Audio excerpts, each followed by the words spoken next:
स्तोत्र सत श्री श्री श्रीमद् अभय चरणारविंद भक्ति वेदांत स्वामी श्रील प्रभुपाद की जय। अनंत कोटि वैष्णव वृंद की जय। नामाचार्य श्रील हरिदास ठाकुर की जय। प्रेम से कहो श्री कृष्ण चैतन्य प्रभु नित्यानंद श्री अद्वैत गदाधर श्रीवासादि गौर भक्तवृंद की जय।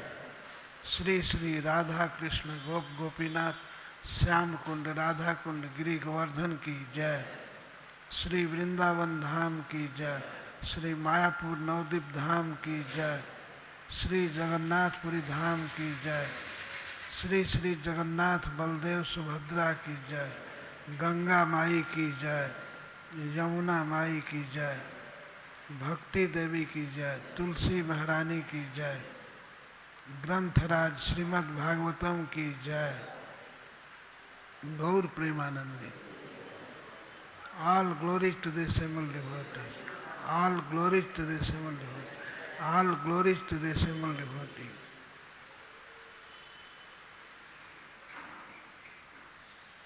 नमो विष्णुपादाय कृष्णप्रेष्ठाय भूतले श्रीमते भक्ति वेदांत स्वामी इति नामिने। नमस्ते सारस्वते देवे गौरवाणी प्रचारिणे निर्विशेष शून्यवादी पाश्चात्य देशतारिणे। नमो महावदान्याय कृष्ण प्रेम प्रदायते कृष्णाय कृष्ण चैतन्य नाम्ने गौरतिसे नमः। तप्त कांचन गौरांगी श्री राधे वृंदावनेश्वरी वृषभानुसुते देवी प्रणमामि हरिप्रिये। श्री चैतन्य मनोभीष्टं स्थापितं येन भूतले सोऽयं रूपः कदा मह्यं ददाति स्वपदान्तिकम्। वाञ्छाकल्पतरुभ्यश्च कृपा सिन्धुभ्य एव च पतितानां पावनेभ्यो वैष्णवेभ्यो नमो नमः। जय श्री कृष्ण चैतन्य प्रभु नित्यानंद श्री अद्वैत गदाधर श्रीवासादि गौर भक्तवृंद। हरे कृष्णा कृष्ण कृष्ण हरे हरे राम राम राम हरे हरे। ओम नमो भगवते वासुदेवाय।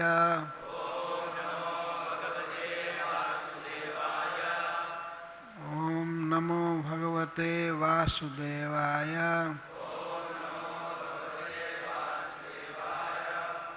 ओम नमो भगवते वासुदेवाय। केचित् केवलया भक्त्या वासुदेव परायणः अघम धन्वन्ति कार्त्स्नेन निहारम् इव भास्करः। केचित् केवलया भक्त्या वासुदेव परायणः अघम धन्वन्ति कार्त्स्नेन निहारमिव भास्करः। केचित् केवलया भक्त्या वासुदेव परायणः अघम धन्वन्ति कार्त्स्नेन निहारमिव भास्करः। केचित् केवलया भक्त्या वासुदेव परायणा अघम धन्वन्ति कार्त्स्नेन निहारमिव भास्करः।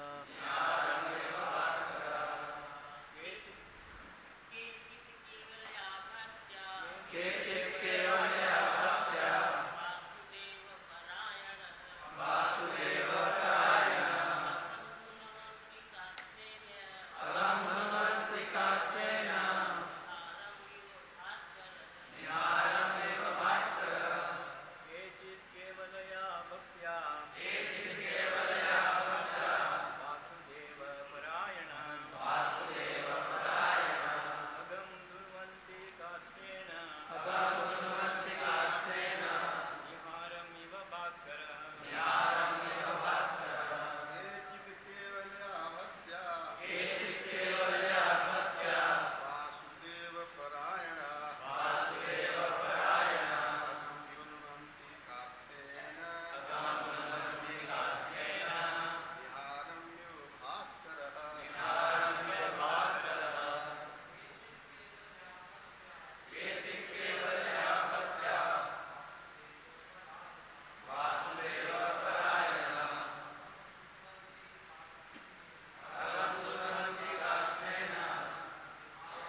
केचित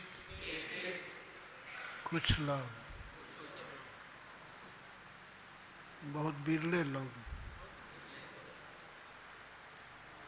केवलया केवल शुद्ध भक्त्या भक्ति द्वारा वासुदेव परायणा भगवान श्री कृष्ण की शरण में रहने वाले भक्त अघम पापों को धुनवंती समाप्त कर देते हैं। निहारम कुहरा इवा की तरह भास्कर भगवान सूर्य। ऐसा पढ़िए।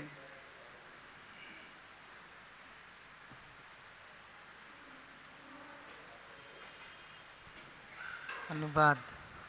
केवल बिरला व्यक्ति हैं जिसने कृष्ण की पूर्ण शुद्ध भक्ति को स्वीकार कर रखा है, उन पापपूर्ण कार्यों के खरपतवार को समूल नष्ट कर सकता है, जिनके पुनरुज्जीवित होने की कोई संभावना नहीं रहती। वह केवल भक्ति संपन्न करके इसे कर सकता है, जिस तरह सूर्य अपनी किरणों से कुहरे को तुरंत भगा देता है। ठीक है।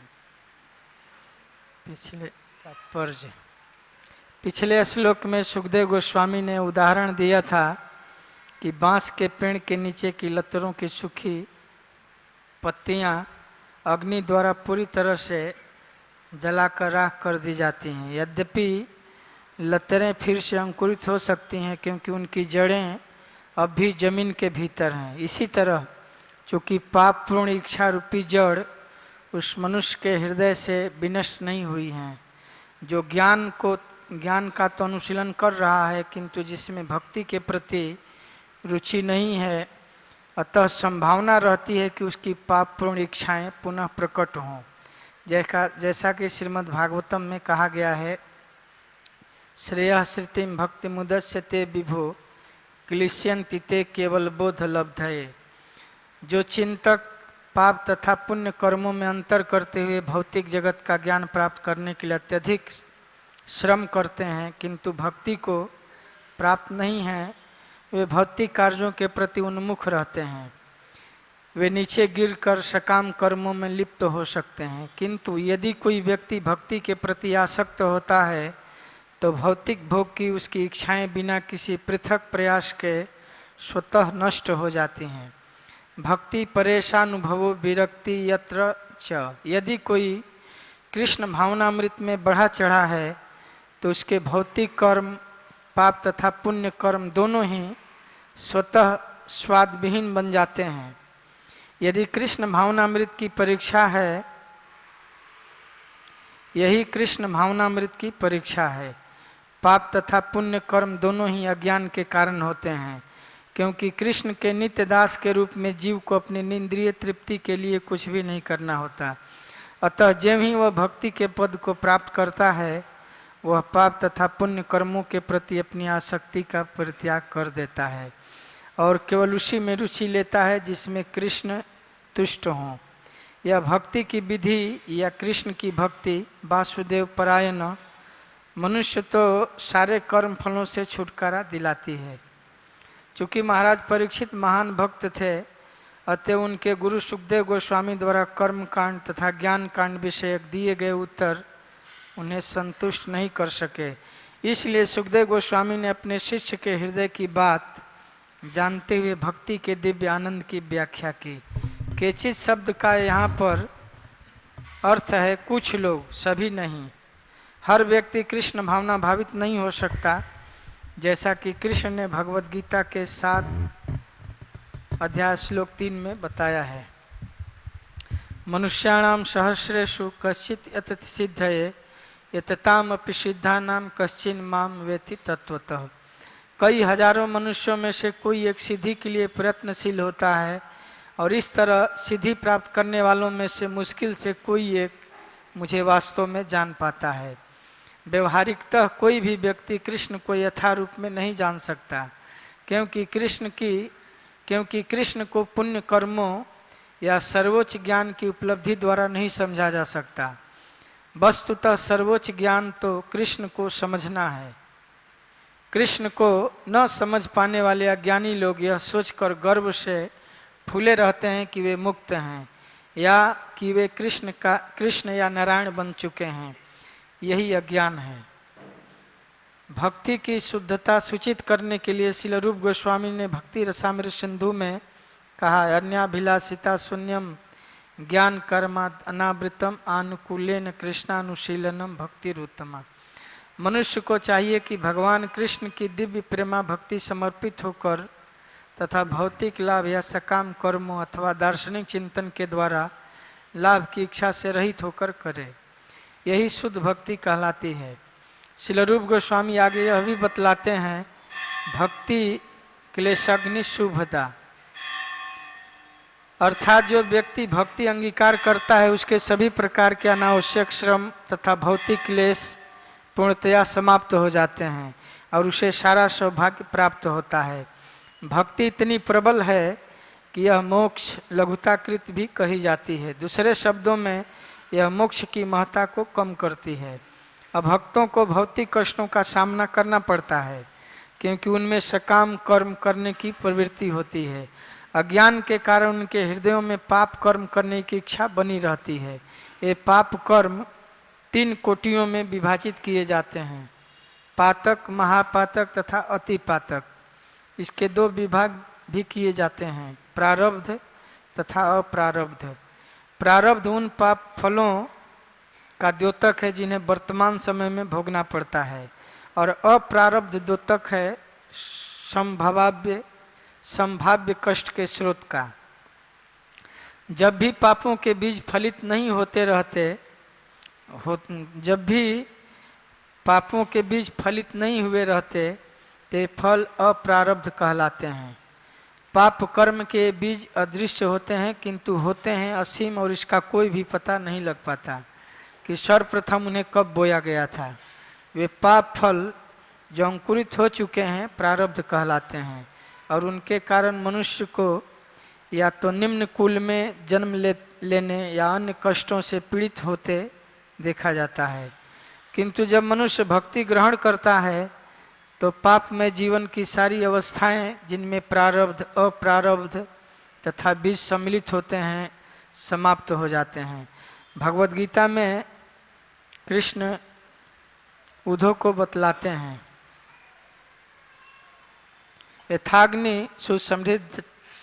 यथाग्नि सुसमृद्धार्ची करोत एधांसी भस्मसात तथा मद विषया भक्तिर उद्धवे नासी कृष्ण सह।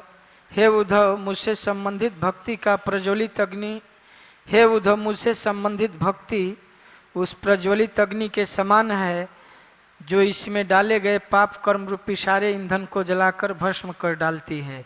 यह भक्ति जिस तरह से पाप में जीवन के फलों को समाप्त करती है उसकी व्याख्या श्रीमद् भागवतम में एक श्लोक में हुई है, जो भगवान कपिल देव ने अपनी माता देवहूति को उपदेश देते समय कहा था। यन्नाम ध्येय श्रवणानुकीर्तनाद यद्वहणाद स्मरणादिक्वचित स्वादोपि सद्य श्रवणाय कल्पते कीर्तः पुनस्ते भवनु न दर्शनात्। हे प्रभु, यदि चंडालों के परिवार में उत्पन्न हुआ व्यक्ति भी आपके जस को सुनता और बारंबार उसका कीर्तन करता है, यदि वह आपको नमस्कार करता है और आपका स्मरण करता है तो ब्राह्मण से बढ़कर है, अतएव यज्ञ करने का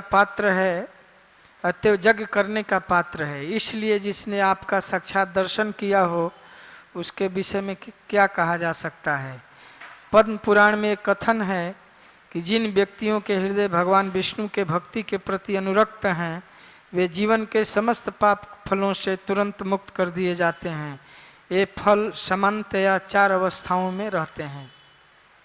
इनमें से कुछ तुरंत फल देने वाले होते हैं, कुछ बीज रूप में रहते हैं और कुछ अव्यक्त रहते हैं, और कुछ ऐसे सारे फल भक्ति द्वारा तुरंत निरस्त हो जाते हैं। जब किसी के हृदय में भक्ति उपस्थित होती है तो पाप कर्म करने की इच्छाओं के लिए उसमें कोई स्थान नहीं रह पाता।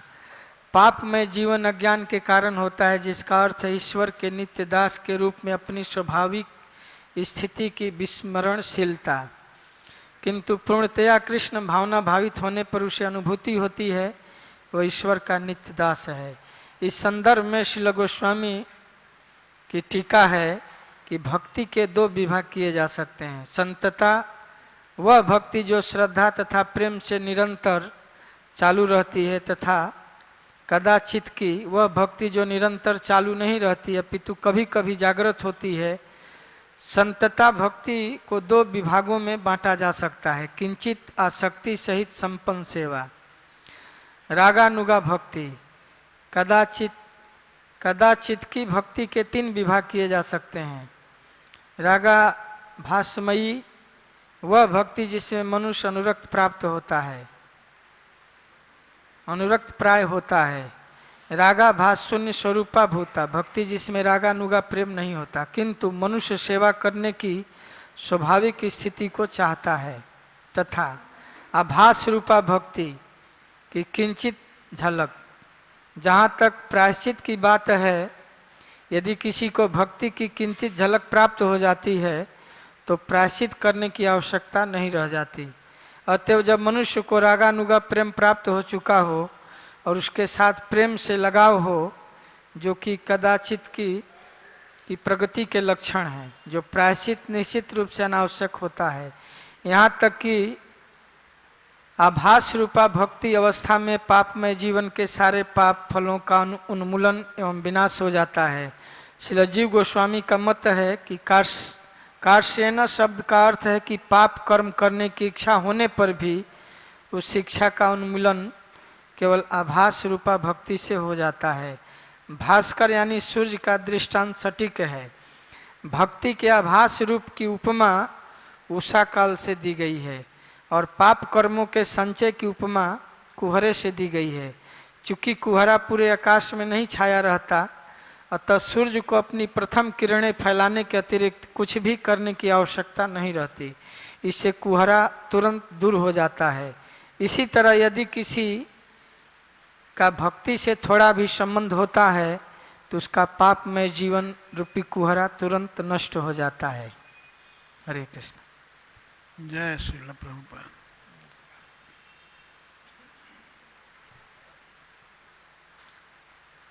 केचित केवलया भक्त्या वासुदेव परायणा अघम धुन्वंती कार्ष्णेन निहारमेव भास्कर।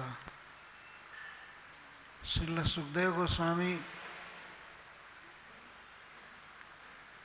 अब अंत में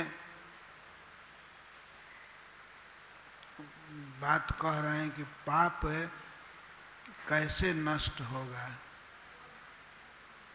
तो पहले तो प्रायश्चित बताए और उसके बाद ज्ञान योग की बात कहे। बहुत से यम नियम अहिंसा आदि के पालन की बात कहे, परंतु महाराज परीक्षित प्रसन्न नहीं थे, उन्होंने स्वीकार नहीं किया। तब अंत में सबसे उत्तम बात बता रहे हैं, पाप नाश का उपाय।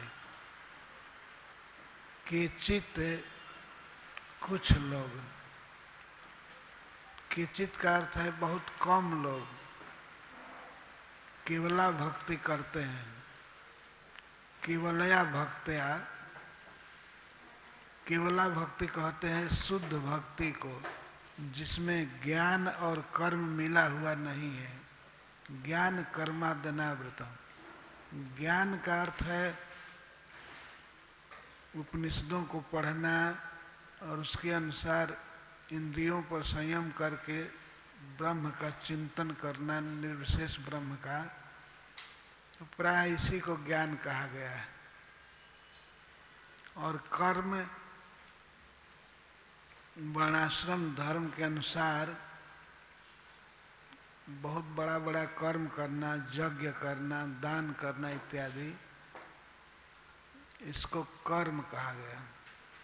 तो कर्म और ज्ञान दोनों नहीं रहता है शुद्ध भक्ति में, केवल भक्ति।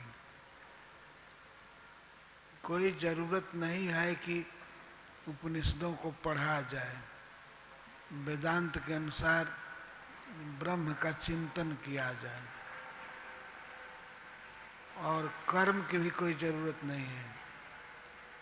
कोई जरूरी नहीं है कि इतना बड़ा बड़ा जग करे, कोई वर्ण और आश्रम का पूर्ण पालन करे।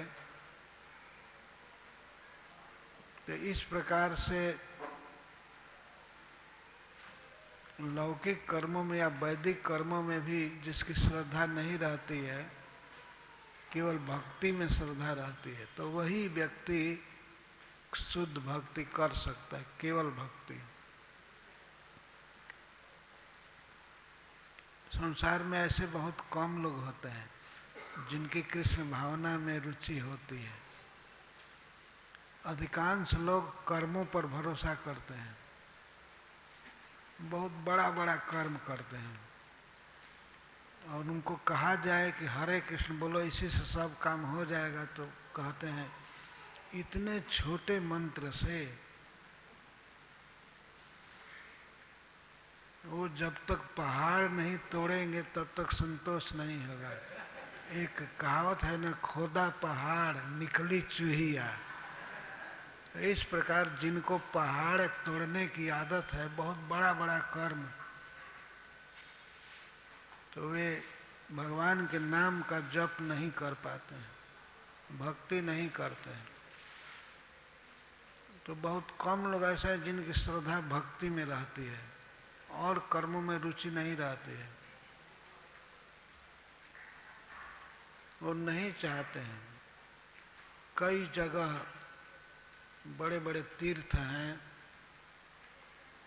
तीर्थों में कभी कुंभ लगता है, कभी क्या क्या होता है, लेकिन भक्त को इसमें रुचि नहीं होती है। वो तो भगवान की कथा सुनता है, भगवान का नाम जप करता है, भगवान का दर्शन करता है, इसी से संतुष्ट रहता है। कई लोग इस भावना में रहते हैं कि इतना करने से क्या होगा, चारों धाम घूमना चाहिए और यज्ञ करना चाहिए, तब मुक्ति होती है। लेकिन जिनका पहले का सुकृत है, वे भक्ति ही करते हैं। चतुर्विधा भजन्ते माम जना सुकृतिनोर्जुना। सुकृति न, जिन्होंने बहुत सुंदर कर्म किया है, भक्ति किया है पूर्व जन्म में, उनकी रुचि भक्ति में होती है, बहुत भाग्य से। इसीलिए श्रील सुखदेव गोस्वामी केचित शब्द का प्रयोग करें। ऐसे लोग बहुत कम होते हैं, केचित।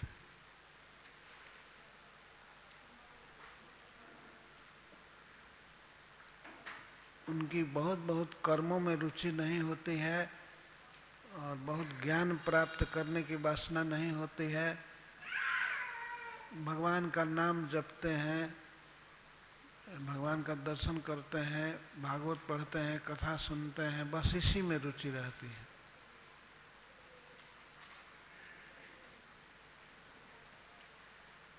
केचित केवलया भक्त्या, केवला भक्ति।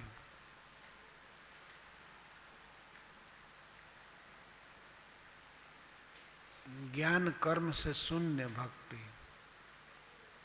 ज्ञान कर्म रहते हैं लेकिन ये दबा नहीं पाते हैं भक्ति को। ज्ञान कर्मादि अनावृतम, अनावृत ज्ञान और कर्म से ढकी हुई भक्ति नहीं, केवल भक्ति।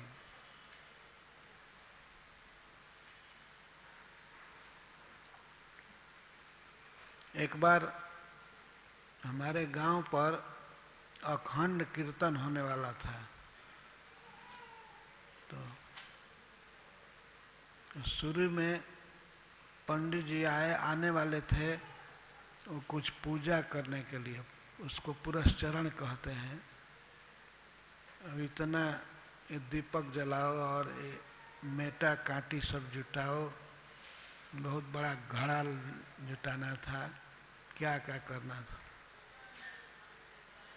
तो जुटा नहीं सब उनके अनुसार।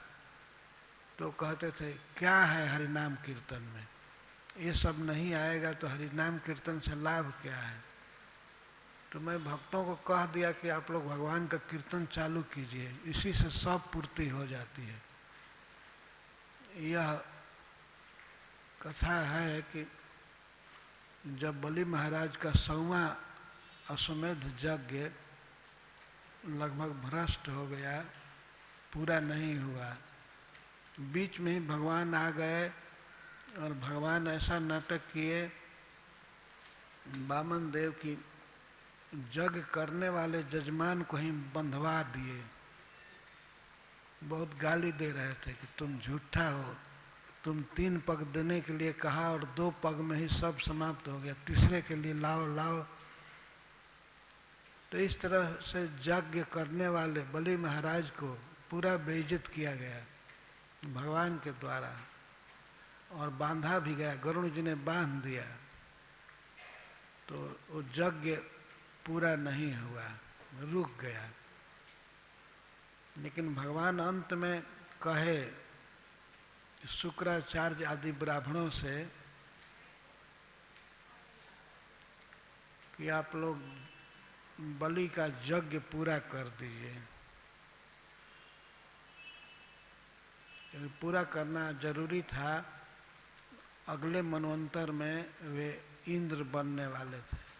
तो इंद्र वही बनता है जो यह क्वालिफिकेशन अर्जन कर लिया, 100 अश्वमेध यज्ञ कर लिया। तो शुक्राचार्य जी बहुत बढ़िया उक्ति बोले कि हे प्रभु, मंत्रतस् तंत्रतस् छिद्रम देश कालार है वस्तुतः सर्वम करोति निश्छिद्रम नाम संकीर्तनम तव। कोई भी कमी होती है मंत्र की दृष्टि से या तंत्र की दृष्टि से, देश की दृष्टि से, कोई देश में अशुद्धि है या काल में अशुद्धि है, किसी वस्तु की कमी है यज्ञ में, तो सबकी पूर्ति हो जाती है तब नाम संकीर्तनात्, भगवान का नाम लेने से। वही भगवान आप साक्षात इस यज्ञ में पूजित हुए हैं, इसमें कोई कमी नहीं रह गई। फिर भी आपकी आज्ञा है तो मैं पूरा करा देता हूँ यज्ञ। तो शुक्राचार्य जी का यह वाक्य बहुत महत्वपूर्ण है। नाम संकीर्तन से सारी कमियों की पूर्ति हो जाती है। सर्वम करोति निश्छिद्रम नाम संकीर्तनम तवा। भगवान के कीर्तन से सब कमी पूरी हो जाती है। इसीलिए समाज में परंपरा है कि पहले कीर्तन किया जाता है भगवान के नाम का। कोई कथा कहता है उसके पहले भी कीर्तन। कोई कमी रह जाए कथा में तो भगवान का नाम पूरा कर देता है।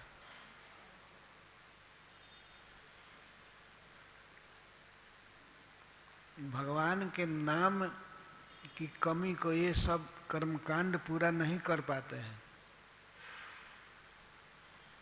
कर्मकांड में जो भी कमी रह गई सब पूरा कर देता है भगवान का नाम। हरि हरि कहने से सब पूरा हो जाता है।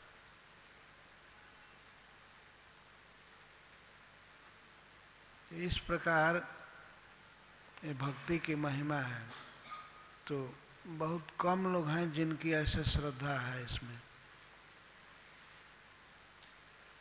सोचते हैं जब तक बड़ा बड़ा काम नहीं किया जाएगा तब तक इसमें क्या है। कभी कभी लोग ऐसा कहते हैं इस कान में क्या है, कुछ नहीं है, केवल हरे कृष्ण करते हैं बस। लेकिन यही सबसे बड़ा है।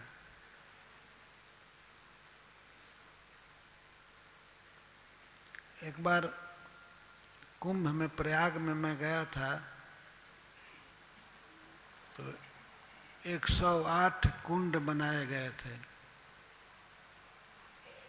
उसमें ब्राह्मण बैठे थे, प्रत्येक कुंड पर 4-4 ब्राह्मण।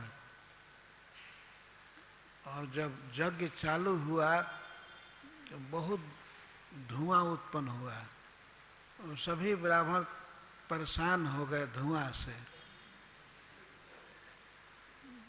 कोई आंखें पोंछ रहे थे, कोई खांसने लगे, कोई कुछ। मैं देख कर खड़ा होकर देख रहा था ये लोग क्या कर रहे हैं। तो हा स्वाहा बोला जा रहा था, तो कुछ लोग ऐसा। बिल्कुल सत्य बोल रहा हूँ, बिल्कुल निकट से देखा मैं। अब वो स्वाहा क्या बोलेंगे, हा हा बोलते हैं। स्वाहा हा हा ये चल रहा था, ये है कर्म कांड। लेकिन फिर भी उसी में श्रद्धा उन लोगों की थी। बहुत पैसा दे करके कुंड पर लोग बैठे थे और वही धुआं से परेशान हो रहे थे। शौनकादि ऋषियों ने कहा है भागवत में कि नैमिषारण्य में वे लोग भी यज्ञ कर रहे थे, तो कहते हैं शुद्ध जैसे कि ये यज्ञ का धुआं खाते खाते हम बेहोश हो रहे हैं, हमको भगवान की कथा सुनाइए, कथा में आनंद है। ये धुआं पर विश्वास नहीं है, ये हमको क्या वैकुंठ की प्राप्ति कराएगा। आप तो भगवान की परम मधुर कथा पिला रहे हैं और हम लोग यज्ञ कर रहे हैं। अब यज्ञ में कुछ ब्राह्मण दौड़े, साधु लोग, और यज्ञ में पानी डाल दिए बाल्टी से। यज्ञ नहीं किया जाएगा, बुझाओ, कथा सुनेंगे। इसमें हमको आश्वासन नहीं है। यज्ञ में हमारा विश्वास नहीं है, विश्वास है भगवान की कथा में। तो लोग यज्ञ को पूरा बंद कर दिए और 1000 वर्ष तक लगातार कथा सुनते रहे। कथा का दूसरा फल नहीं है, कथा का फल है कथा ही, कथा को सुनना यही फल है। तो वे लोग यज्ञ बंद करके और भगवान की कथा सुनने लगे।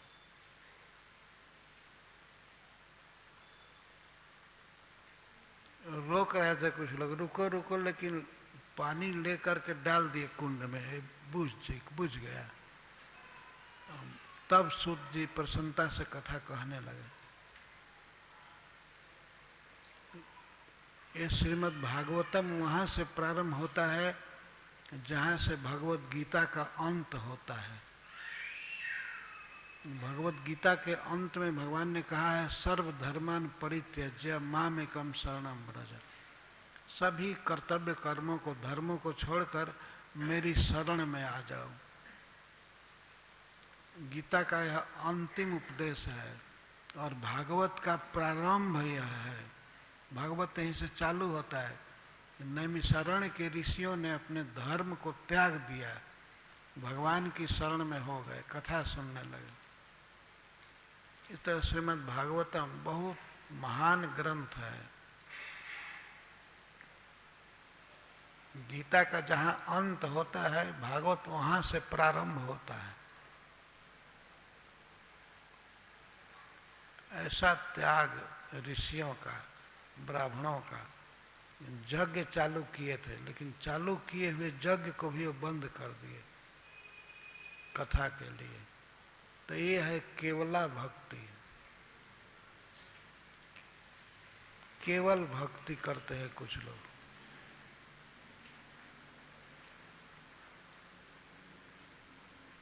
उनको कर्म कांड पर और ज्ञान पर, ज्ञान कांड पर विश्वास नहीं होता है, बल्कि उसको वे बुरा बुरा कहते हैं। अद्वैताचार्य जी जब गीता भागवत पढ़ाते थे तो ज्ञान और कर्म की अवहेलना करते थे, निंदा करते थे। गीता भागवत कहे अद्वैत गोसाई, ज्ञान कर्म निंदी करे भक्ति र बड़ाई। भक्ति की बड़ाई करते थे। यही है शुद्ध भक्तों का लक्षण। उनकी रुचि भक्ति में होती है।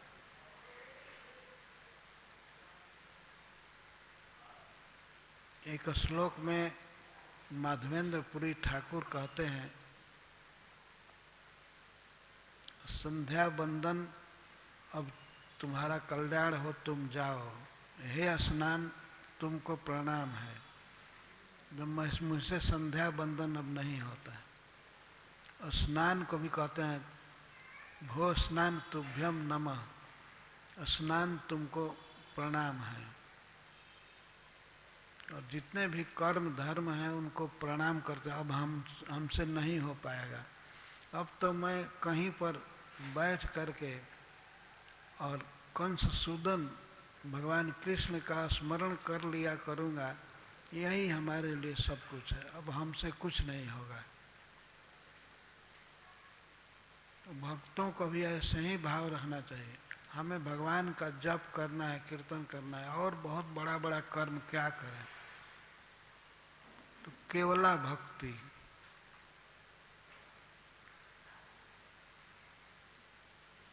ऐसे बिरले लोग होते हैं जिनकी भक्ति में श्रद्धा होती है और वे भक्ति ही करते हैं और भक्ति द्वारा बड़े बड़े पाप पूरा पूरा नष्ट कर देते हैं। अघम धन्वंती कार्त्स्नेना। कार्त्स्नेना का अर्थ है संपूर्ण रूप से पापों का नाश कर देते हैं। पापों का और पापों की वासना का भी नाश हो जाता है। जैसे सूर्य कुहरा को नष्ट कर देते हैं। सूर्य उगते हैं, उनके प्रभाव से कुहरा और अंधकार दोनों नष्ट हो जाते। तो केवल भगवान का नाम लेने से सारे पाप नष्ट हो जाते हैं। जो प्रभुपाद जी कह रहे थे, प्रारब्ध अप्रारब्ध इत्यादि सभी पाप, जो पाप फल देने के लिए तैयार हो गए हैं, वे पाप भी नष्ट हो जाते हैं। उसको प्रारब्ध कहते हैं। प्रारब्ध का अर्थ होता है प्रारंभ है। जो पाप अब फल देने वाला है, और ऐसा पाप भी नष्ट हो जाता है केवल नामाभास से।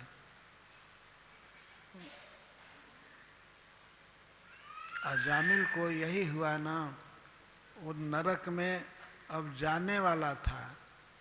जमराज के दूत उसके सूक्ष्म शरीर के गले में रस्सी बांध चुके थे, परंतु वह अपने बेटा का नाम लिया तो नामाभास किया।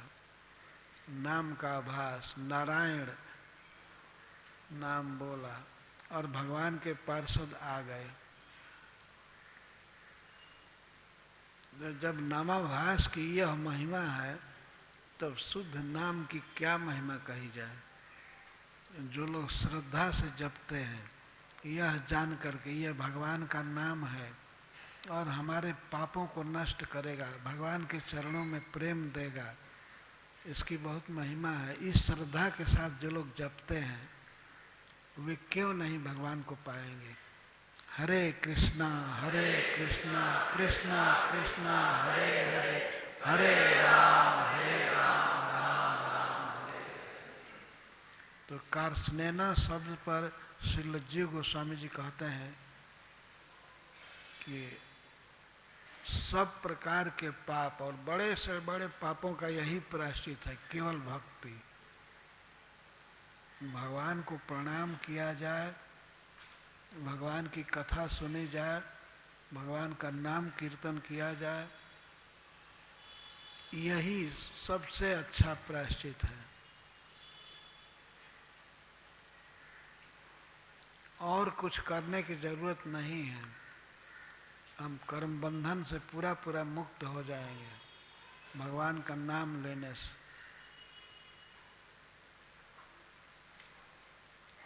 इसीलिए श्री सुखदेव गोस्वामी ने अपनी उक्ति को सिद्ध करने के लिए एक इतिहास कहे हैं। कान्य कुब्जे द्विजः कश्चित दासी पति रजा मिला। कान्य कुब्ज प्रदेश में, कान्य कुब्ज नामक स्थान में एक द्विज, एक ब्राह्मण था। कैसा ब्राह्मण? दासी पति, दासी का हस्बैंड था। दासी मतलब एक शूद्रा का पति था। स्वयं ब्राह्मण था, लेकिन स्त्री रखा था दासी, शूद्रा।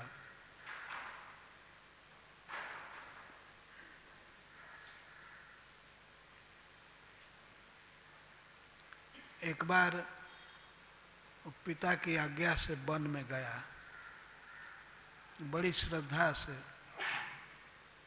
फल पुष्प समित कुश ये सब ले करके लौट रहा था। तो रास्ते में उसने एक शूद्र को देखा और निर्लज्ज था। उसी स्त्री को पकड़ करके कई प्रकार का गीत गा रहा था, वो भी गा रही थी और उसके शरीर में हल्दी लगी हुई थी। उसको आलिंगन किए हुए था। इस दृश्य को अजामिल देखा, बहुत शुद्ध ब्राह्मण, वेद पढ़ता था, यज्ञ करता था, अतिथियों की सेवा करता था, अग्नि में हवन करता था। ऐसा ब्राह्मण, बहुत पढ़ा लिखा, वेद शास्त्र पढ़ा था, ज्ञानी था, परंतु उस शूद्र पर, वेश्या पर उसकी दृष्टि पड़ गई तो वो हटा लिया अपनी दृष्टि को। सोचा ये मेरे योग्य काम नहीं है, मुझे नहीं देखना चाहिए। तो बहुत जोर लगाया, अपने मन को समझाया, छी छी ये देखना ठीक नहीं है, परंतु मन अटक गया उस वेश्या में। बार बार उसका चिंतन करने लगा और पिता को दे दिया, ला करके घर पर फल पुष्प समित कुछ दे दिया और दे करके फिर गया वन में और उस वेश्या को कुछ धन दे करके अपने घर में लाया और बहुत पाप किया। श्रील सुखदेव गोस्वामी कहते हैं कि उसका परिवार बहुत बड़ा था। स्वयं उसके 10 पुत्र हुए वेश्या से, और वेश्या थी ही जो बहुत धन की आवश्यकता पड़ती थी, वो काम 4 करता था।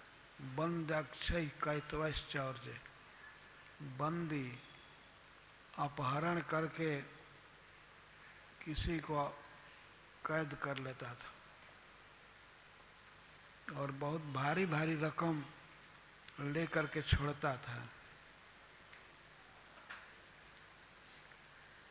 तो पहला कमाई का साधन था अपहरण, बंदी बनाना किसी को, और अक्षय दूसरा उपाय था जुआ। जुआ में भी बहुत झूठ कपट से कमाता था। कैतवय धूर्तता, किसी व्यक्ति से यह कह कर कि मैं आपका धन बहुत बड़े सूद के साथ, इंटरेस्ट के साथ लौटा दूंगा, लेकिन वो ले लेता था लाखों रुपया और सूद देना तो मुश्किल था, वो मूल भी नहीं देता था। कहता आज देंगे कल देंगे, और फिर झूठ बोलता था नहीं है, माफ कीजिए। यही करता था, हमेशा झूठ बोलना, ठगना, और इसके बाद भी अगर उसकी आवश्यकता पूरी नहीं होती थी तो डकैती डालता था, चोरी करता था। यही 4 साधन थे, अपहरण, जुआ और धूर्तता और डकैत चोरी। यही 4 साधन थे, और कोई काम नहीं था, और कोई दुकान नहीं चलाता था, खेती नहीं करता था। इस 4 काम से पूरा पैसा बनाता था, बहुत पापी था। और सुरापा, वो जो स्त्री थी, वो हमेशा शराब पीती थी, पानी कम पीते थे वो लोग, हमेशा शराब शराब, और शराब के नशे में चूर रहता था और यही 4 पाप करता था। तो भगवान की कृपा थी, पहले का कुछ संस्कार था, ब्राह्मण था ना, तो उसने अपने पुत्र का नाम नारायण रख दिया।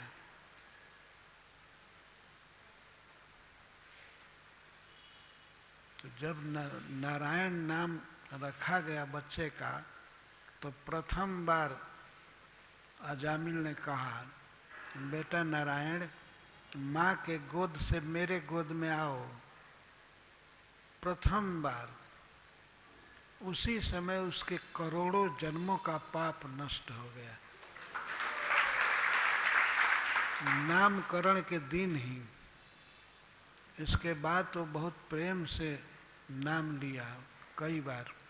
नारायण खाया कि नहीं, नारायण सोया, नारायण पढ़ने गया था कि नहीं, स्कूल गया कि नहीं, ओह नारायण को बुखार आ गया है, इसको सर्दी हो गई है, हमेशा नाम लेता रहता था बड़े प्रेम से अपने बेटा का नाम। लेकिन भाग्य था कि बेटा का नाम नारायण था, इसलिए नारायण सो गया क्या, नारायण जगह है, हमेशा नारायण नारायण बोलता था। इससे उसके सारे पाप नष्ट हो गए। परंतु जमराज के यहाँ उनके रजिस्टर में ये अंकित नहीं हुआ कि उसका पाप खत्म हो गया है। उन्होंने अपने 3 दूतों को भेजा, जा करके उस पापी को लाओ, बहुत बड़ा पापी है। उसका एड्रेस बताए, कन्नौज, जो कानपुर और लखनऊ के बीच में पड़ता है, वहाँ जाओ, उसको पकड़ करके लाओ। अजामिल उस समय 88 वर्ष का था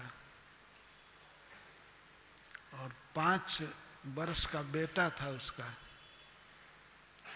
तो 83 वर्ष की उम्र में उसने बेटा पैदा किया था एक, नारायण को।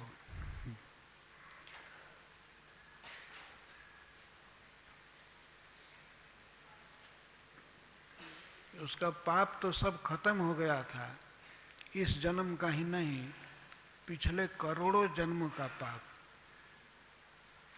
नारायण नाम लेने से। परंतु जमराज जी से भूल हो गई, वे रजिस्टर में चढ़ाए नहीं थे, केवल उसके पापों की गाथा अंकित की गई थी। तो चित्रगुप्त जी ने भी कह दिया, हाँ वो बहुत बड़ा पापी है, उसको जाओ लाओ। वो 3 दूत आए। जब स्वामी ने ऐसा कहा था, स्पेशल ऑर्डर दिया था, तो ये लोग भी विचार नहीं किए और उसको पकड़ लिए नरक ले जाने के लिए।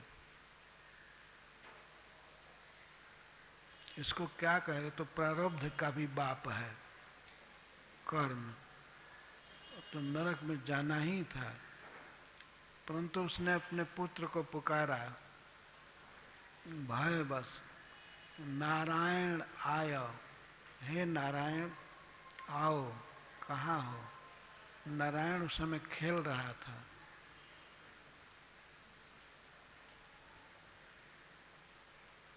और ये तो मृत्यु शज्या पर था।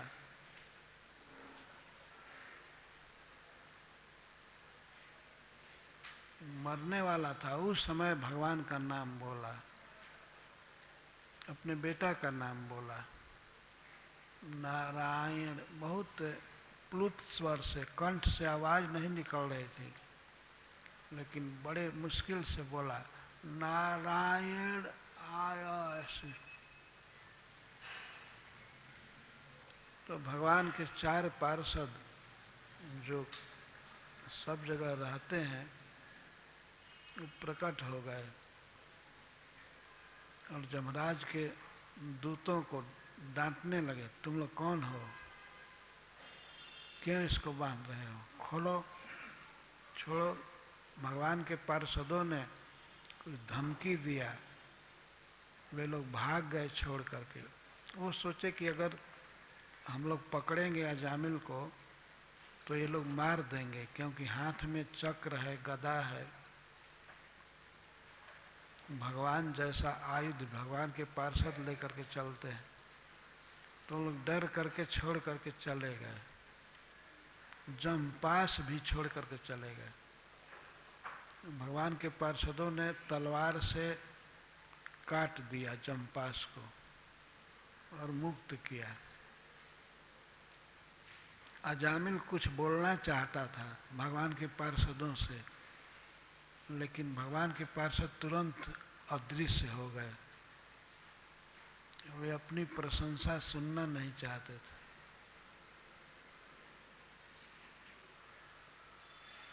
वो कुछ उनकी प्रशंसा करना चाहता था, या एड्रेस लेना चाहता था, या फोन नंबर लेना चाहता होगा, लेकिन भगवान के पार्षद तो चले गए।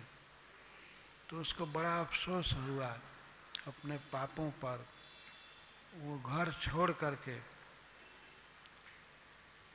वो नारायण फरायण सबको छोड़ करके हरिद्वार चला गया और भगवान की महिमा सुना ही था, वहाँ जा करके भगवान नाम जपने लगा। फिर भगवान के धाम में चला गया। ये है भगवान के नाम की महिमा। इस प्रसंग में इसी को विस्तार से समझाया गया है।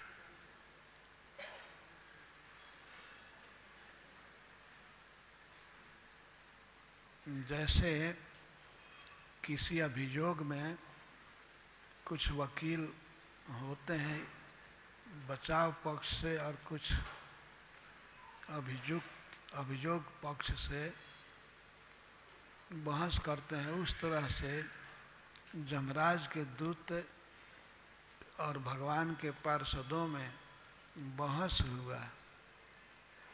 एक पक्ष कहता था कि ये बहुत बड़ा पापी है और दूसरा पक्ष कहता था ये धर्मात्मा है, इसमें कोई पाप नहीं है। अंत में भगवान के पार्षदों की विजय हुई, अजामिल मुक्त हो गए। ये भगवान नाम के उच्चारण की महिमा है। अजामिल और कुछ नहीं किया था। जब वेश्या का पति बना तो केवल पाप ही करता था।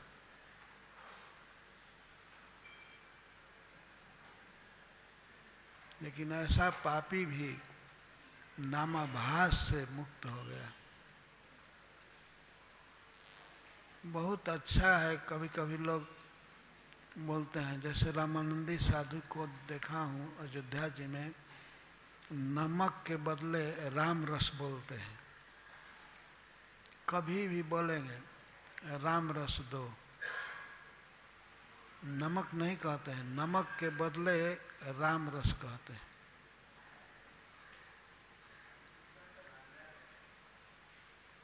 तो राम बोलने से निश्चित सारे पाप नष्ट हो जाएंगे। यह श्रीमद् भागवत प्रमाण है, प्रमाण शिरोमणि, ये वेद का सार है। यह कह रहा है अज्ञानाद अथवा ज्ञानाद उत्तम श्लोक नाम जत संकीर्ततम अघम पुंसो दहे एधान शिवा नरन। जैसे अग्नि सूखे ईंधन को जलाकर भस्म कर देती है, इसी प्रकार चाहे जान करके या अनजान में कोई भगवान का नाम ले तो मुक्त होगा ही, सभी पापों से मुक्त हो जाएगा।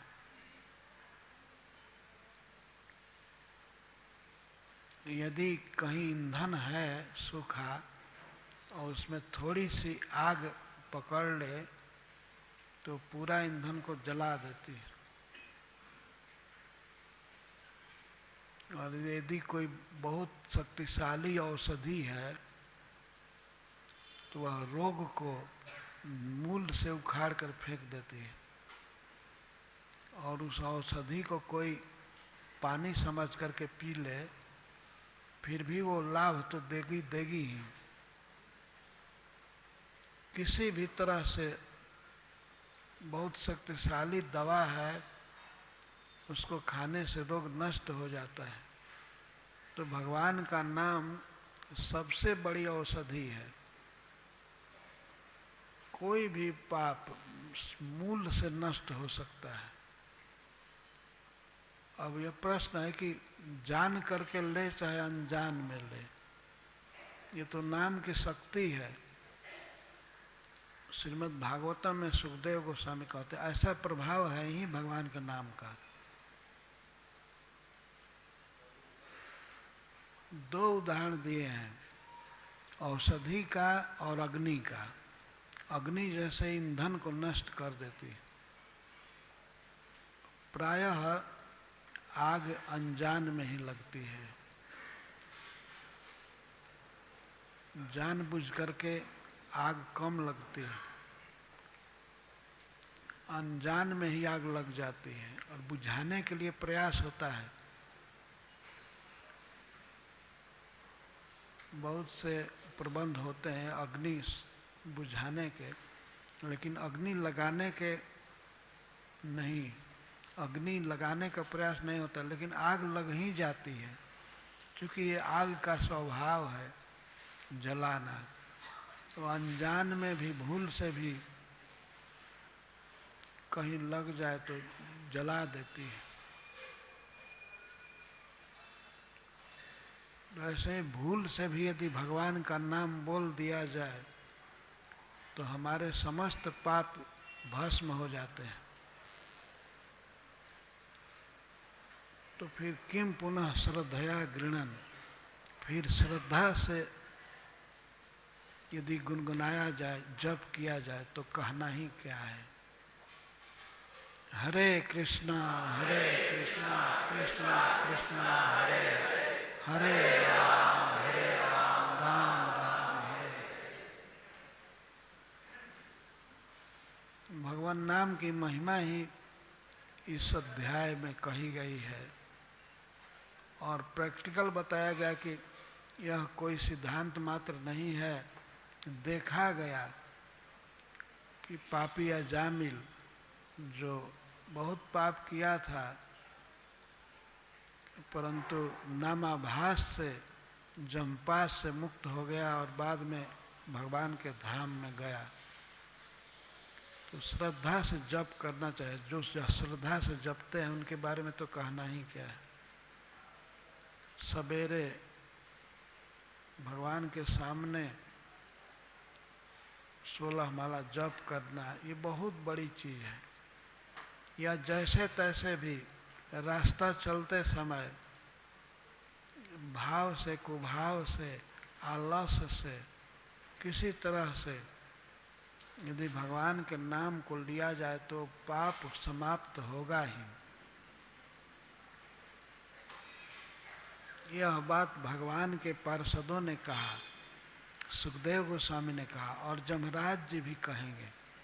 स्पेशल क्लास देंगे जमलोक में, अपने दूतों को सुनाएंगे।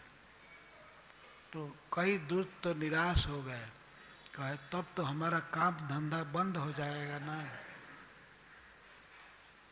जमराज ने कहा, स्पेशल भाषण दिया, नहीं सुनो, किसको लाना है और किसके पास भूल कर भी नहीं जाना है।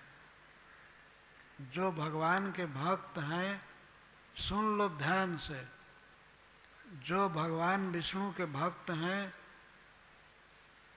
उनके यहाँ कभी मत जाना। अगर जाने के बाद कुछ हुआ तो हम जिम्मेवार नहीं हैं। आज तो बच करके आ गए, लेकिन अगर कोई मारा जाएगा तो उसका मुआवजा हम नहीं देंगे। सुन लो ध्यान से। तो बहुत लोग उत्सुक थे, किसको लाएं, उसको बताई।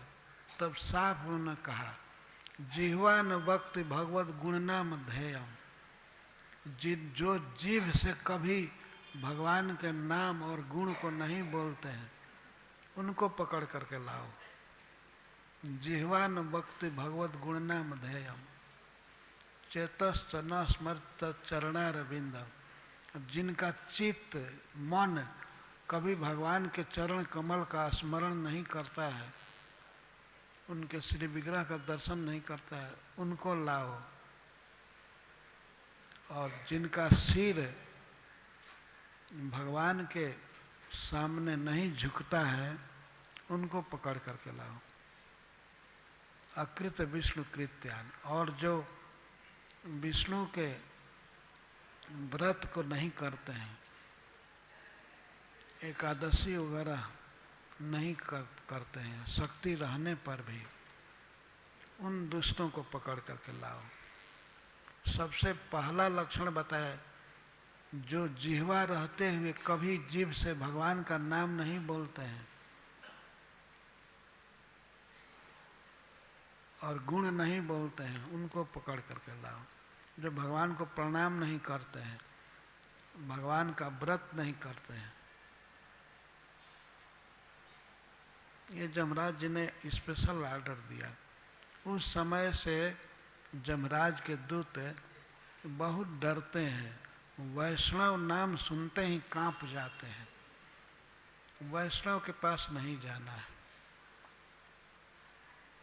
जो भगवान का नाम जपते हैं और पता लग जाए कि ये वैष्णव है और तुलसी जी कंठ में है या तिलक है, वो लोग तो ये सुन करके दूर से ही भाग जाते हैं, कभी नहीं आते हैं। ये लिखा गया है पद्म पुराण में। बहुत दूर से जमराज के दूत भाग जाते हैं।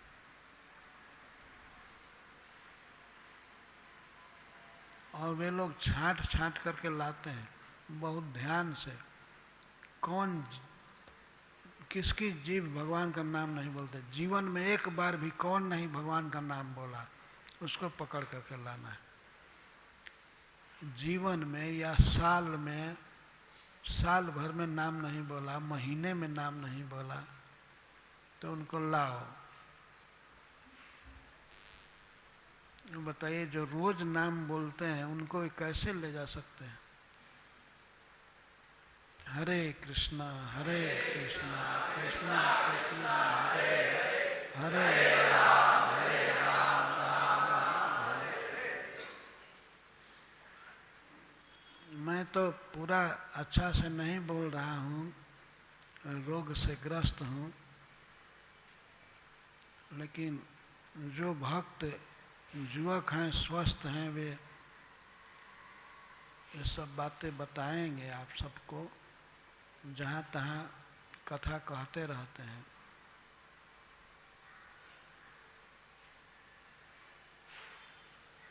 जैसे राधा कृष्ण दास हैं, वो कथा कहते हैं, या लाल गोविंद प्रभु कहते रहते हैं। कहीं बोरीवली में कथा कर रहे हैं, तो इन कथाओं को अटेंड करना चाहिए। ये सब बातें विस्तार से सुनने को मिलती हैं, भक्ति की महिमा। आपको बहुत धन्यवाद है कि आप ध्यान से सब बातें सुन रहे हैं।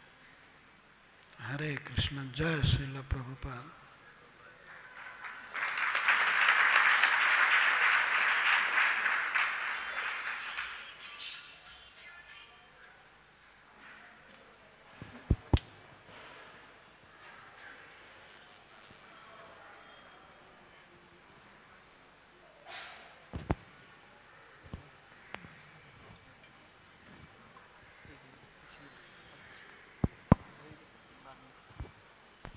हरे कृष्ण। हरे कृष्ण। महाराज, अगर कोई भक्त मतलब अच्छे से भक्ति कर रहा है, जप कर रहा है, लेकिन किसी कारणवश उसका पतन हो गया है और वो फिर से पाप में पड़ गया है, बहुत गलत काम कर रहा है, तो क्या यमराज उसे नहीं लेगा फिर? नहीं, उसे कभी यमराज नहीं ले जाएंगे। भगवान उसको कुछ दंड देंगे।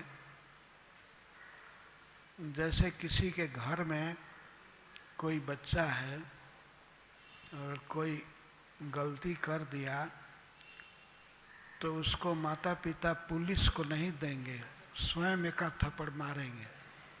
इसी तरह से श्री भगवान ऐसे भक्तों को यमराज के अधिकार में नहीं देते हैं, स्वयं कुछ दंड दे करके शुद्ध कर लेते हैं।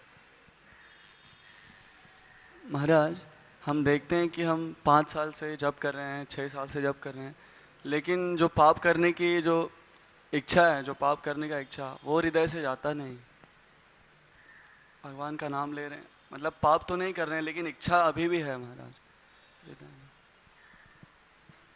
नहीं तो इच्छा रहने से क्या होगा? भगवान का नाम जपने से अब धीरे धीरे समाप्त हो रहा है ना, और समाप्त हो जाएगी इच्छा पाप करने की। पाप करने से पाप की इच्छा बनी रहती है, पाप छोड़ देने से वो इच्छा धीरे धीरे मर जाती है। किसी भी तरह से भगवान का नाम लेना चाहिए। पहले का जप किया है, पहले का भगवान को प्रणाम किया है, नहीं कल्याण कृत कश्चित दुर्गतिन तात गच्छति। स्वयं भगवान कहते हैं कल्याण काम करने वाला, भक्ति करने वाला कभी भी दुर्गति में नहीं पड़ता है। यमराज के कस्टडी में हो जाना ये दुर्गति है, लेकिन वो दुर्गति में नहीं जाएगा।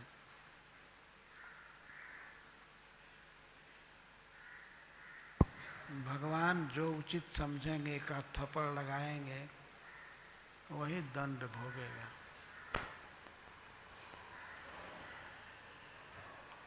हरे कृष्णा। जिस भक्त का भौतिक आशाएं पूरा ख़त्म नहीं हो गया है, थोड़ा कुछ रह गया है, वो केवल आया भक्तियाँ कर सकता कि नहीं?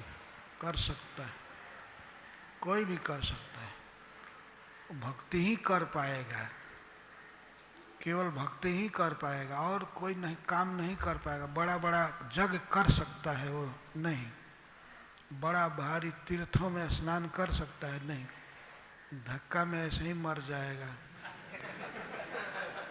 तो केवल जप कर सकता है, भगवान का नाम ले सकता है, कहीं बैठ करके या मंदिर में आकर भगवान को प्रणाम कर सकता है, और कुछ करने की शक्ति है नहीं जीव में, भक्ति ही करने की शक्ति है।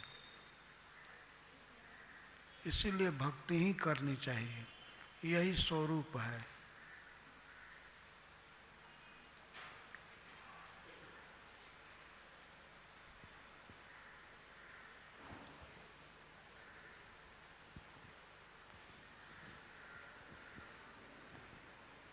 हरे कृष्ण महाराज। अजामिल वन में गए तो एक दृश्य देखा। हम तो बाहर रहता हूँ, हम हर मोड़ में बहुत दृश्य देखते हैं, तो क्या वो देखकर भी अनजाना होके चले जाना चाहिए, या देखकर उनको भगवान के महिमा बोलना चाहिए? देखना ही नहीं चाहिए। हर मोड़ में उचित यह है, देखना ही नहीं चाहिए। और देखे भी तो भाव अजामिल का नहीं हो जाना चाहिए। अजामिल देखा जो फिर उसको लाया अपने घर में और अपनी पत्नी को भगा दिया, उसको रख लिया पत्नी की तरह। तो भाव वो नहीं रहना चाहिए। दृष्टि पड़ गई तो दृष्टि को तुरंत हटाना चाहिए। मन में भावना शुद्ध रखनी चाहिए। संसार में हम लोग जी रहे हैं, वही बम्बे जैसे शहर में, तो दृष्टि को बंद करके तो चलेंगे नहीं, लेकिन भावना रहनी चाहिए शुद्ध। दृष्टि पड़ गई कोई बात नहीं, देखना नहीं चाहिए फिर बहुत ध्यान पूर्वक। यदि ज़्यादा देर से ध्यान से देखेंगे तो मन बस में नहीं रह पाएगा। तो सबसे अच्छा है नहीं देखना। और दूसरा है कि देखें लेकिन आवश्यकता बस। जैसे कोई भक्त मान लीजिए पुस्तक बेच रहे हैं, स्टॉल पर हैं, बहुत सी माता जी लोग आएंगे स्टॉल पर, तो उनसे महिमा बताएंगे ग्रंथ की, तो स्वाभाविक है कि आंख बंद करके बताएंगे नहीं, आंख से देखेंगे। लेकिन उस समय भाव ये है कि यह माता जी हमसे ग्रंथ लें और पढ़ें, बस उतना ही प्रयोजन रखें, ज़्यादा नहीं देखें। तो वह देखना हानिकारक नहीं है, बल्कि वो एक धर्म है। पुस्तक को दिखाना, एक आध बातें करना भगवान की महिमा के विषय में, वो तो उचित है, लेकिन ऐसा नहीं है कि फिर पूरा एड्रेस लेकर उसके घर पहुंच जाए और फिर फोन पर बात करें। ऐसा नहीं होना चाहिए।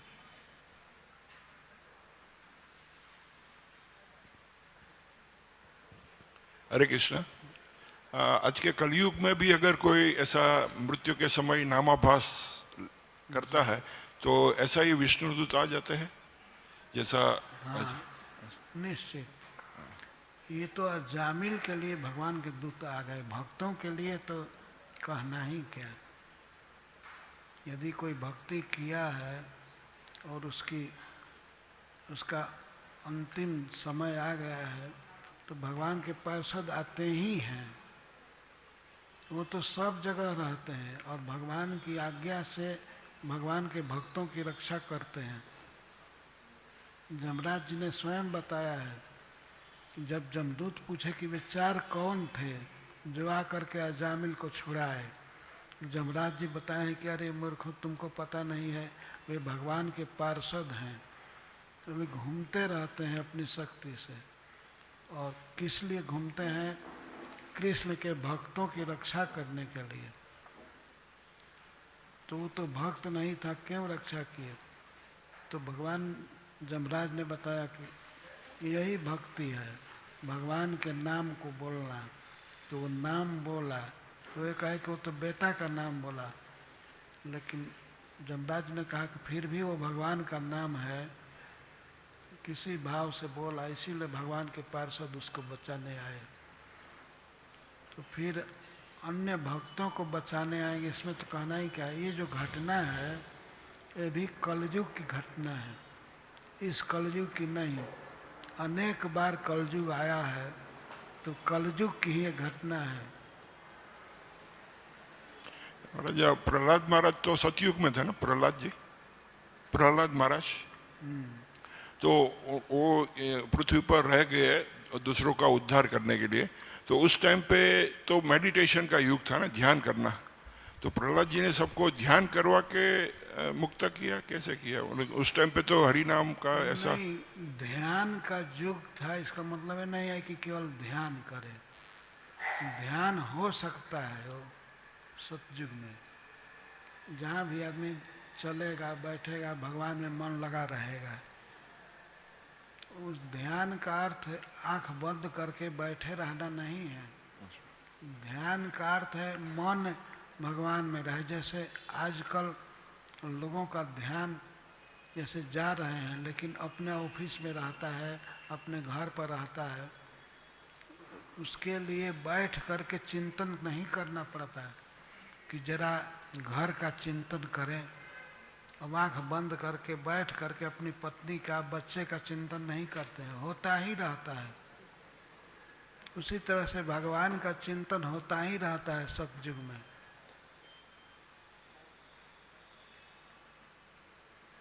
तो कीर्तन ही सिखाए प्रहलाद महाराज। चहु जुग चहु श्रुति नाम प्रभाव, चारों युग में सब समय नाम की महिमा है। तो प्रहलाद महाराज असुर बालकों को भगवान नाम सिखा रहे थे, कथा सुना रहे थे।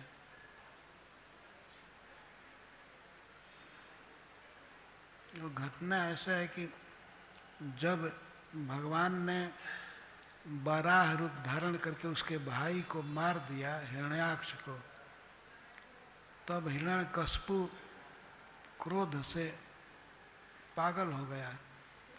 वो अपने परिवार के लोगों का मीटिंग बुलाया, बहुत बड़ी सभा किया, सब असुर भी बुलाए, जितने भी रिलेटिव थे वे सब आए। उसके 9 भतीजे थे हिरण्याक्ष के पुत्र, और हिरण्याक्ष की पत्नी विधवा हो गई थी। तो उसको समझाया, अपने भतीजों को समझाया। हिरण्यकशिपु हाथ में शूल लेकर के प्रवचन किया, कहा कि सुनो, एक बहुत आवश्यक बात सुना रहा हूँ।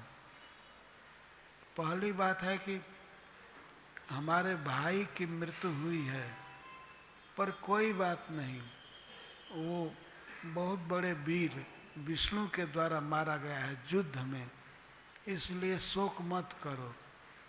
युद्ध में मरना ये सदगति देता है। तो हमारा भाई युद्ध में मरा है, पीठ दिखा करके भागा नहीं है, वो बहुत बड़ा वीर था, तो उसके लिए शोक मत करो। और प्रवचन में दूसरा टॉपिक लिया कि अब हमको क्या करना है।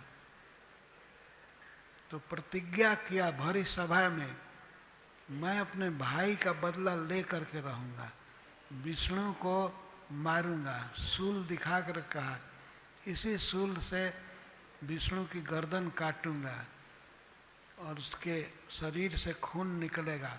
बहुत भक्तों ने उसको खिला पिला कर मोटा बनाया है, तो बहुत खून निकलेगा, उसी खून से मैं भाई का तर्पण करूंगा। वो असुर सभा थी, उसमें प्रवचन कर रहा था, प्रतिज्ञा किया कि मैं विष्णु को मारूंगा ही। दुष्ट था, प्रतिज्ञा किया, और सबसे पहले स्वर्ग पर चढ़ाई किया, क्योंकि जानता था कि इंद्र सेवक है विष्णु का, और इंद्र के लिए ही विष्णु हमारे भाई को मारा। तो कहा कि विष्णु का दोष नहीं है, विष्णु पहले बिल्कुल ठीक था, लेकिन देवता लोग दौड़ धूप करके उसको अपने पक्ष में कर लिए और उसको इंस्टिगेट किए, तब वो हमारे भाई को मारा है। पहले सम था, सबको बराबर दृष्टि से देखता था, लेकिन अब पक्षपात करने लगा देवताओं का, कि जब अपना स्वभाव छोड़ दिया विष्णु तो उसको मार देना ही ठीक है, तो मैं मारूंगा। और सबके सामने प्रतिज्ञा किया और चला गया बैकुंठ। उसमें शक्ति थी। बैकुंठ में जा कर के दहाड़ने लगा, जोर जोर से बोलने लगा, कहाँ हो हमारे भाई के हत्यारे, आ जाओ, तुम वीर हो तो मैं तुमको दिखा दूंगा। लेकिन भगवान सूक्ष्म शरीर से छोटे बन करके उसके हृदय में प्रवेश कर गए। भगवान ने सोचा कि ये तो बाहर देखता है, भीतर देखता नहीं है, तो जहाँ जाऊंगा मेरे पीछे लगा रहेगा, इसलिए उसके हृदय में समा गए। तो भगवान को चारों तरफ खोजा, बैकुंठ में, एक एक बगीचा में, घर में, कहीं पता नहीं लगा। और गाली दे रहा था, तो सोच रहा था कि गाली सुन करके वो प्रकट हो जाएगा, छिपा होगा तो, लेकिन भगवान तो उसके हृदय में ही थे, कहीं प्रकट नहीं हुए। तो वो मान लिया अपने से कि वो भाग गया बैकुंठ छोड़ करके। कहाँ गया? इसके बाद पाताल में, ऊर्ध्वलोक में, सब जगह खोजा, मेरू पर्वत की गुफाओं में, कहीं पता नहीं लगा। और मान लिया कि हमारे डर से उसका हार्ट अटैक हो गया है, वो मर गया। वो मान लिया कि विष्णु मर गया। और जब मर गया तब क्या वैर विरोध करना है। वो अपने को जीता हुआ समझ करके लौट आया अपनी राजधानी में। और तब तक एक घटना हुई कि उसका बेटा ही भक्त निकल गया विष्णु का, और गर्भ में ही वो देवर्षि नारद जी की कृपा से भक्ति में पारंगत हो गया।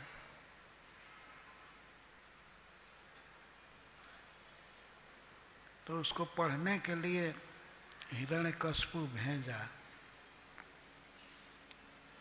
असुर विश्वविद्यालय में, ये जो भी होगा भेजा पढ़ने के लिए। यहाँ राजा था, तो राजा का लड़का भी पढ़ने के लिए अच्छे स्कूल में दाखिल किया गया। तो पढ़ करके साल भर के बाद प्रहलाद लौटे घर पर। पहले लड़के ऐसे ही पढ़ने जाते थे, घर पर नहीं रहते थे, ऋषि कुल में, गुरुकुल में रहते थे। तो प्रहलाद भी ब्राह्मणों के यहाँ रहे, पढ़ करके आए साल भर के बाद। तो हिरण्यकशिपु ने पूछा, बेटा तुम्हें क्या अच्छा लगता है? तो प्रहलाद जी ने बिना घबराहट के ही कहा, स्वाभाविक,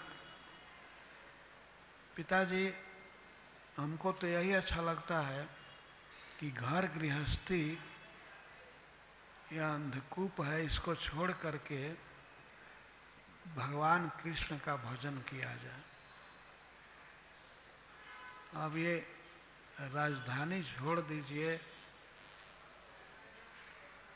और वन में जा करके, वृंदावन में भगवान का भजन कीजिए, हमको यही अच्छा लगता। तो हिरण्यकशिपु प्रहलाद पर क्रोधित नहीं हुआ, क्रोध उसको अपने गुरुपुत्रों पर हुआ। और तुरंत कहा कि यही पढ़ाने के लिए भेजा था, क्या पढ़ा करके लाया हो? तो वे लोग कांपने लगे और कहे कि सरकार हम नहीं पढ़ाए हैं, ये जो कुछ बोल रहा है हम नहीं जानते हैं न पढ़ाए हैं। तब वो फिर पूछा, तब कौन आकर के पढ़ाया?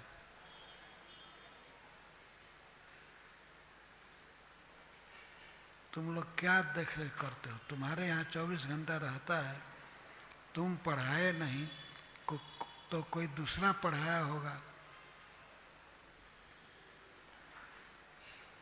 तो वे लोग कहे कि न मत प्रणीतम न पर प्रणीतम, हमने नहीं पढ़ाया है इसको, हमने भक्ति करने की बात नहीं सिखाई और कोई दूसरा भी नहीं आया।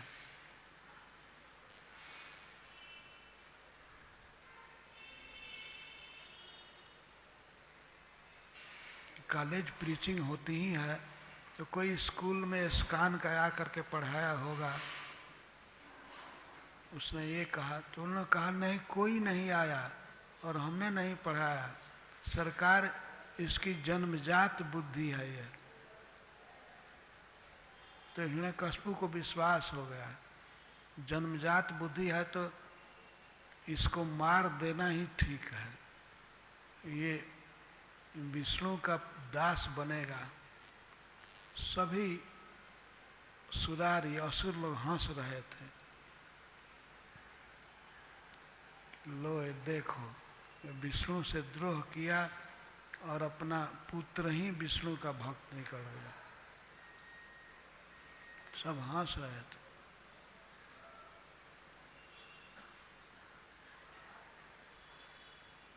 ये कथा बहुत विस्तार से है 7वें स्कंध में।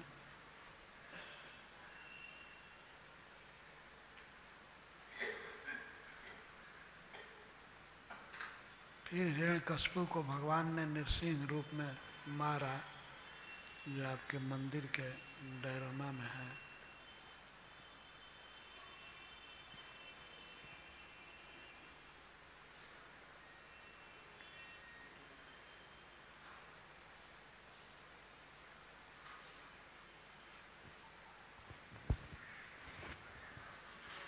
भगवान की ये सब कथाएं श्रीमद् भागवतम में दी गई हैं, पढ़ना चाहिए, रोज सुनना चाहिए।